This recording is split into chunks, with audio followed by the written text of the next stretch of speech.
Aujourd'hui, les animaux les plus badass sur Terre sont évidemment les crocodiles, ceux-ci couverts d'une armure impénétrable, atteignant des tailles impressionnantes et pouvant vous broyer entre leurs immenses mâchoires. Ils comptent ainsi parmi les prédateurs les plus redoutables de tout le règne animal. De plus, ces derniers ont la réputation d'être particulièrement agressifs, attaquant tout ce qui bouge et mettant leur proie à mort de façon horrible. Certains d'entre eux, comme ce cher crocodile marin, sont considérés comme d'authentiques mangeurs d'hommes et ont même eu un léger impact durant la guerre du Pacifique. Je vous laisse vous renseigner sur les événements de Ramree Island par exemple. Cependant, bien que les crocos soient terrifiants, il existe d'autres animaux qui peuvent sembler encore plus effrayants. Des bêtes dont le seul nom suffit à terroriser la plupart des gens. Les requins. Bon après, je les trouve mignons perso, mais tout le monde dit que j'ai un grain. Statistiquement, ils sont beaucoup moins dangereux pour les humains que nos reptiles géants, mais les requins suscitent une peur plus viscérale chez la plupart d'entre nous. Je veux dire, regardez-moi ça, ça ou encore ça. Bref, pas idéal quoi. Or, j'ai une mauvaise nouvelle pour vous, car ces deux charmantes créatures occupent parfois les mêmes environnements. On peut même les voir parfois s'empiffrer ensemble sur des cadavres de baleines. Merci l'Australie.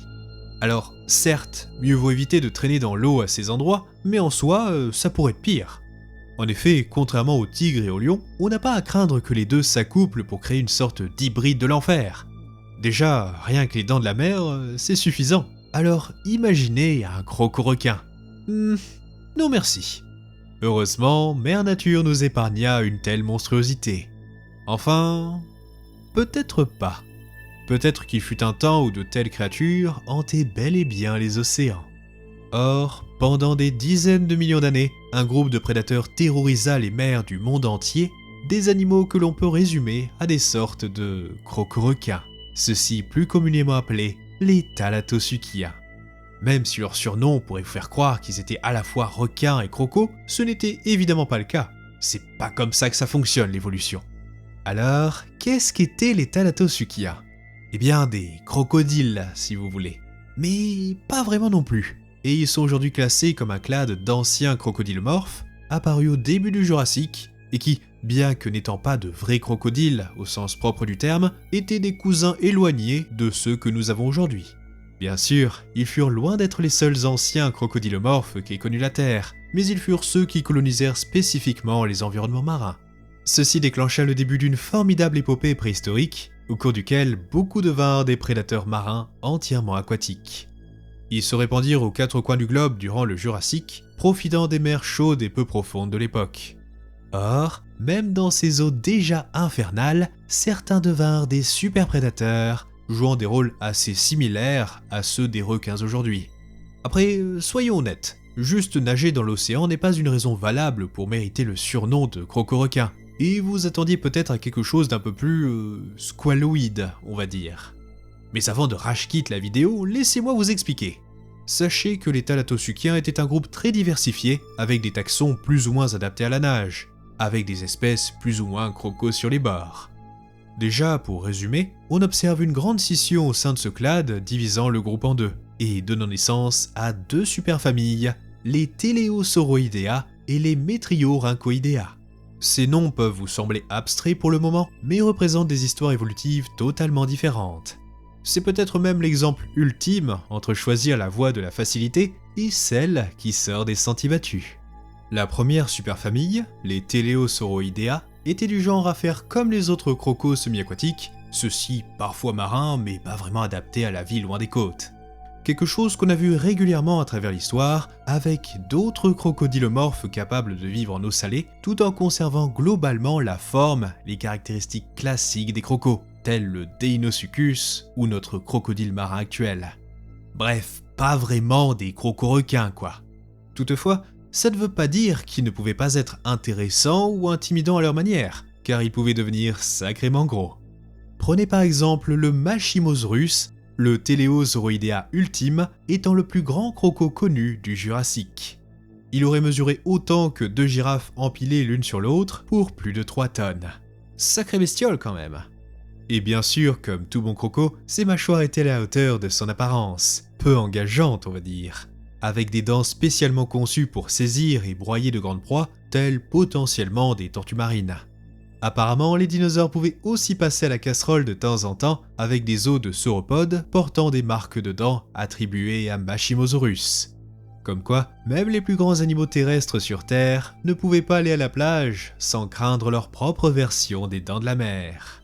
Mais le Machimosaurus n'est pas la raison de votre venue, j'imagine, ni même quelconque Teleosauroidea. Non, ce que vous voulez, c'est du juteux, de l'étrange. Pas de souci, nous allons parler des vrais crocoroquins, la famille des Metriorhynchidae. Un groupe qui, en quelque sorte, décida de suivre un chemin que nul autre croco n'avait emprunté et n'empruntera au cours des 250 millions d'années de leur existence. Redevenir des poissons. Enfin, façon de parler, car tous les vertébrés sont des poissons après tout. Pour tout vous dire, parmi tous les archosaures, oiseaux, crocodiliens, dinosaures non aviens, etc., ils étaient de loin les mieux adaptés à la vie aquatique, atteignant même un stade où ils ne ressemblaient plus trop à leurs cousins. Une telle métamorphose ne se produisit pas en un claquement de doigts cependant, s'étalant sur des dizaines de millions d'années. Elle commença assez tôt toutefois, la séparation entre les deux superfamilles ayant eu lieu vraisemblablement il y a environ 180 millions d'années, celle-ci favorisée par la montée du niveau des océans, la hausse des températures et une quasi-absence de grands prédateurs monopolisant le sommet de la chaîne alimentaire. Toutes les conditions étaient réunies pour permettre à leurs ancêtres de prendre le large et d'occuper de nombreuses niches écologiques. Les premiers Metriorhynchidae seraient apparus au sein d'un petit archipel tropical qui formera un jour l'Europe. Pas vraiment là où on s'attendrait à trouver des crocomarins aujourd'hui. Et pourtant, c'est ici que ce clade se transforma, devenant de plus en plus étrange. Tout commença par leur queue, passant lentement d'une forme assez classique chez les crocodilomorphes à une véritable nageoire caudale en forme de croissant, comme pour les requins par exemple. Ceci augmenta la surface portante, offrant plus de puissance et de contrôle à ces animaux. Pendant ce temps, leurs membres antérieurs et postérieurs perdirent progressivement leur musculature et s'allongèrent, augmentant ainsi leur surface. Dans certains cas, leurs membres se transformèrent complètement en nageoires, une première chez les archosaures. Une autre adaptation les rendant uniques est la perte de quelque chose qu'on considère généralement comme sacré chez les crocodiles, leur armure, à la fois les ostéodermes et les écailles. Ils se seraient inspirés de leurs contemporains, les ichthyosaures et les plésiosaures, en tendant vers une peau lisse et sans écailles. Un croco tout nu. Alors ça peut paraître bizarre de jeter un tel moyen de défense à la poubelle, mais leur nouvelle peau leur offrit un bien meilleur hydrodynamisme. Et dans les océans du Jurassique, la vitesse est souvent bien plus utile qu'une bonne défense. Les Metriorhynchidae étaient tellement bien adaptés à la nage que les paléontologues pensent que certains n'étaient même plus capables de se déplacer sur la terre ferme. Et pour enfoncer le clou, nous avons des preuves indirectes visibles sur leur squelette, suggérant qu'ils donnaient directement naissance à leurs petits dans l'eau, renonçant pour de bon à l'oviparie. Cela peut sembler banal pour nous mammifères, mais c'est une caractéristique unique chez les archosaures. Tout ça pour dire qu'ils n'avaient plus rien à voir par rapport à leurs cousins et avaient donc un mode de vie plus proche d'un grand blanc que de n'importe quel autre crocodilomorphe. Bon après, on devine quand même leur origine, car ils conservèrent certains traits classiques des crocos, notamment leur redoutable mâchoire. Pour résumer, de véritables crocoroquins. Or, mélanger les atouts de ces deux types d'animaux s'avéra être un cocktail particulièrement efficace. Assez rapidement, des membres de ce groupe se répandirent au sein de toute l'Europe, puis firent leur route à l'ouest, s'installant dans diverses régions d'Amérique du Nord et du Sud. La plupart étaient ainsi des animaux pélagiques, autrement dit vivant en pleine mer et restant souvent loin des côtes. Mais leur succès n'est pas juste montré par leur répartition géographique, ceci étant très diversifié. Dans certains environnements, on pouvait même trouver plusieurs espèces différentes, avec par exemple la fameuse formation de Kimmeridge Clay, en Angleterre, qui n'abritait non pas une ou deux espèces, mais 6. Ah, ça fait beaucoup de crocos là. Et puis rappelons qu'on parle du Jurassique, et vous aviez donc dans ces eaux tout un tas de plésiosaures, pliosaures, ichthyosaures, requins et autres poissons carnivores. Déjà qu'on y croisait le terrible Pliosaurus, l'un des plus monstrueux prédateurs marins de tous les temps, voilà qu'on se retrouve avec des crocoroquins à la pelle. Une sorte de version bêta de l'aquarium de l'enfer, j'ai envie de dire. Et ce n'est pas tout, car avec une telle abondance de crocomarins, on pourrait penser qu'il existait une forte compétition, mais pas vraiment, au contraire même. Au lieu de ça, ces reptiles semblaient assez spécialisés, chacun devenant expert dans l'art de chasser ses propres proies. Ceux-ci se manifestaient généralement de deux façons, la taille et la forme des dents. Allez, commençons par le plus mignon on va dire, le Rachéosaurus. Ce dernier est relativement petit pour ce groupe, ne dépassant pas les 1,50 m, soit à peu près la taille d'un grand garpic alligator. Alors certes, vous ne seriez pas particulièrement ravi de tomber sur un tel animal lors de vos baignades, mais vous devriez plutôt bien vous en sortir. De plus, il ne se serait probablement pas intéressé à vous, car tout comme le garpic, son museau était étroit et allongé, conçu pour attraper et percer des proies plus petites, comme des poissons, des crustacés ou des céphalopodes. Ces derniers sont normalement assez peu présents dans le menu des crocodiliens actuels, car trop salés. Mais en tant qu'espèce adaptée au milieu marin, le Rachéosaurus et ses cousins possédaient très probablement des glandes à sel, leur permettant de manger des céphalopodes et de boire de l'eau de mer sans broncher. D'après le registre fossile, le Rachéosaurus fréquentait surtout les eaux au large de l'Allemagne à l'époque, étant alors une mer subtropicale. Tous les plus petits membres de ce clade étaient d'ailleurs des mangeurs de poissons en quelque sorte, partageant la même morphologie. Mais on va gentiment commencer à élever la barre en termes de dangerosité avec l'apparition du Metriorhynchus. Si vous êtes un amateur de paléontologie, vous avez forcément déjà entendu au moins une fois son nom, celui-ci présenté dans les aventures de Nigel Marven. Ainsi, ce genre était clairement un cran au-dessus, avec des adultes frôlant les 3 mètres, mais conservait une morphologie fine et un museau très élancé. Donc normalement, un autre amateur de poissons. Cela dit, il pouvait s'attaquer à des poissons beaucoup plus gros que ses cousins, avec un fossile montrant qu'il aurait dévoré partiellement les branchies du poisson Lithsictis. Ce qui est plutôt badass, car Lithsictis était le plus grand actinoptérygien ayant jamais existé. Et quelle taille me direz-vous ? Eh bien, 45 tonnes pour 16,50 m de long, soit un poisson aussi imposant qu'un cachalot. Donc ce bon vieux Metriorhynchus devait avoir un sacré appétit. Même si on ne sait pas s'il s'agissait d'une carcasse ou d'un individu moribond, le fait est que ce n'est pas parce qu'un animal se nourrit principalement de poissons qu'on devrait forcément se sentir en sécurité à ses côtés. Après tout, les fameux crocodiles marins mangent aussi beaucoup de poissons, et pourtant, quelqu'un a failli se faire bouffer cette semaine en Australie, donc l'un dans l'autre... Toutefois, je préfère de très loin notre Metriorhynchus plutôt que certains de ses cousins, car en plus d'une certaine taille, on commence à voir apparaître de nouveaux traits, des armes un peu plus dévastatrices. En effet, les membres les plus grands de ce clade semblent avoir développé des mâchoires bien plus larges et puissantes, ainsi que des dents efficaces contre des proies de grande taille. On retrouve des dents zyphodontes, autrement dit fines, tranchantes et souvent dentelées, leur permettant de trancher la chair comme dans du beurre. Un parfait exemple de Metriorhynchidé dans cette seconde catégorie est le Dacosaurus, l'un des plus célèbres Thalattosuchia.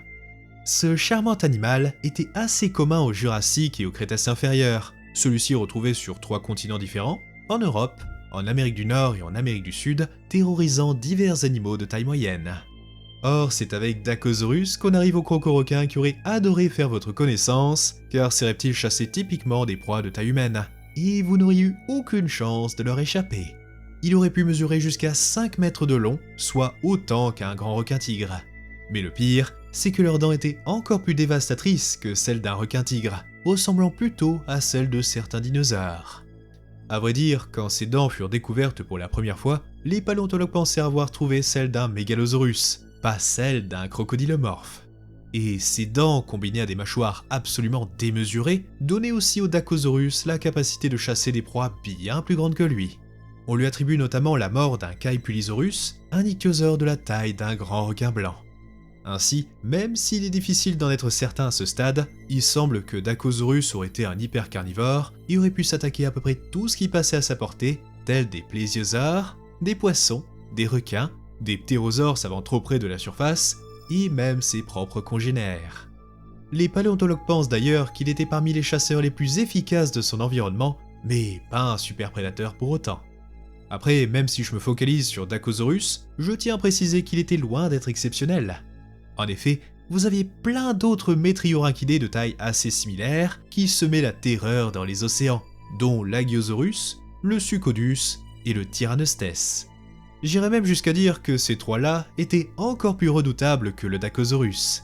L'Agiosaurus n'était pas forcément plus grand que lui, mais avait les plus grandes dents de toute sa famille, celles-ci rivalisant même avec celles de certains mégathéropodes, comme le Carcharodontosaurus, qui lui était jusqu'à 10 fois plus lourd que ce crocorequin. Au même moment, Tyrannostes et Suchodus pouvaient tous deux dépasser les 5 mètres et avaient des mâchoires tout aussi cauchemardesques que Dacosaurus. Ces 4 horribles crocorequins étaient bâtis pour tuer presque tout ce qui passait à portée, des créatures aussi bien de leur taille, plus petites ou plus grandes. Cependant, tous les grands métriorhynchidés n'étaient pas pourvus de tels chicots, du moins pas aussi monstrueux. Certains oscillaient entre piscivores spécialisés et chasseurs de gros gibier, ceci illustré par le Torvonestes. Il est considéré comme une sorte de transition entre les thalattosuchiens piscivores et les hypercarnivores vus juste avant. Son corps était long et robuste, comparable à celui d'un grand requin blanc, et ses dents étaient assez larges. Son museau restait relativement étroit et il avait plus de dents que la plupart de ses cousins. Une telle adaptation est un signe indiquant qu'il apprécie les sushis, car plus de dents signifie généralement de meilleures chances d'attraper des poissons glissants. Toutefois, je déconseille aux voyageurs temporels une baignade en compagnie de ce croco, car il aurait pu être intéressé par des proies plus conséquentes. Et s'il vous fallait encore une autre raison pour ne pas aller le caresser, eh bien il semble que les plus grands spécimens découverts étaient encore des juvéniles. Ce qui signifie qu'une rencontre avec un adulte aurait probablement tourné au désastre. En effet, une étude plus récente conclut que Torvonestes aurait pu rivaliser avec le Plesiosuchus en termes de taille. Alors si ce nom ne vous dit rien, c'est pas grave, mais sachez que c'est une très mauvaise nouvelle. Car pour faire simple, Plesiosuchus était tout simplement colossal, rivalisant même avec de nombreux pliosaures, et détient le titre du plus grand métriorhynchidé connu. Apparu pour la première fois durant le Jurassique tardif entre l'Angleterre et l'Espagne, il comptait parmi les plus grands prédateurs de son environnement, atteignant jusqu'à 8 mètres de long. Difficile d'imaginer à quoi pouvait ressembler un crocorequin d'une telle taille, mais à titre de comparaison, imaginez-vous être pourchassé par une bête de la taille d'une orque, ressemblant vaguement à un crocodile sans écailles, et pourvu de puissantes nageoires. Vous l'auriez deviné, Plesiosuchus n'était pas le plus sympathique des métriorhynchidés, et était en prime équipé d'une gueule cauchemardesque, ornée de dizaines de grandes dents larges et robustes. Il aurait donc infligé des morsures dévastatrices, celui-ci capable d'arracher d'immenses morceaux de chair et de provoquer de graves hémorragies. Il y a un autre aspect rendant ces morsures encore plus létales que ses cousins, et qu'au-delà de ses dents acérées, son crâne était extrêmement robuste, dense et solide, et ce même pour un croco. De plus, comme tous nos crocodiles modernes, une fois dans l'eau vous n'aviez littéralement aucune chance de lui échapper, car le Plesiosuchus, malgré sa carrure, était aussi une véritable torpille, dotée de nageoires allongées et d'une queue large et puissante. De quoi propulser ce croco marin tout en haut de la chaîne alimentaire. Car oui, il semble que Plesiosuchus était spécialisé pour s'attaquer à ce qui était habituellement décrit comme les maîtres des mers, les grands reptiles marins. Il en existait de toutes sortes, avec de nombreux plésiosaures, pliosauridés, ichthyosaures et bien sûr tous les autres thalattosuchiens. Certains étaient de gigantesques superprédateurs, tels Pliosaurus et Liopleurodon, terrorisant les mers chaudes du Jurassique supérieur. Mais mis à part ces quelques géants, notre Plesiosuchus aurait pu abattre n'importe quoi. Il aurait même pu avoir un certain avantage sur ses concurrents, car certes les grands pliosaures pouvaient être plus longs et plus lourds, mais je ne sous-estimerai pas notre ami, celui-ci ayant l'avantage de la vitesse, de l'agilité, et franchement, regardez-moi ses dents. Or au vu de sa longévité, avec ses 5 millions d'années tout de même, on peut dire que cela fut assez efficace. Ainsi, au final, les quelques 17 genres de crocos marins découverts se seraient épanouis pendant des millions et des millions d'années, et ce malgré la présence des pliosauridés géants. Certains genres même, comme Dacosaurus, auraient même parcouru les océans pendant plus de 20 millions d'années. Toutefois, cela fait belle lurette qu'il n'y a plus de crocorequins sur Terre, et heureusement on va dire. Mais du coup, que leur est-il arrivé? Comment un groupe entier de crocodilomorphes, les animaux les plus badass de l'histoire, a pu s'éteindre? On parle quand même de crocodiles requins quoi! Bah, manque de bol, les paléontologues ont particulièrement du mal à expliquer cela. La seule information concrète est qu'ils disparurent au Crétacé inférieur, avec les derniers membres ayant vécu entre 135 et 130 millions d'années. Mais même si elle reste très vague, quelques hypothèses furent proposées. La première pointe du doigt le suspect classique, le changement climatique. En effet, au début du Crétacé, la Terre subit un petit refroidissement et connut donc une régression marine. Ceci aurait pu entraîner un effondrement de la biodiversité des Thalattosuchiens avec la disparition conjointe des Teleosauridea et des Metriorhynchoidea exactement au même moment. Après, même si ce n'est pas ça, quelque chose de particulier arriva à ce moment-là et décima ce clade. Car oui, le changement climatique n'explique pas tout, car les autres grands reptiles marins s'en tirèrent pas trop mal. Ainsi, une seconde idée un peu plus originale fut proposée. Celle-ci se base sur les proies principales de nombre de ces crocos, les poissons, et plus précisément les téléostéens qui connurent un véritable bond évolutif à cette époque. Ceci aurait créé un léger problème pour beaucoup de Thalattosuchiens qui peinèrent à suivre l'évolution de leur proie. Après tout, la survie n'est qu'une simple course à l'armement au final. Toutefois, la nature a horreur du vide, et avec la fin des crocoroquins, vint l'heure des lézards-requins, les mosasaures. Ceux-ci ressemblaient étrangement aux Thalattosuchiens et n'allaient pas tarder à prendre le contrôle des océans au Crétacé supérieur. Entre la disparition de nos crocoroquins et un certain événement que nous allons voir très bientôt en vidéo, les mosasaures connurent une rapide radiation évolutive. Et si vous voulez en savoir plus sur ces derniers, abonnez-vous pour ne pas louper la vidéo de la semaine prochaine.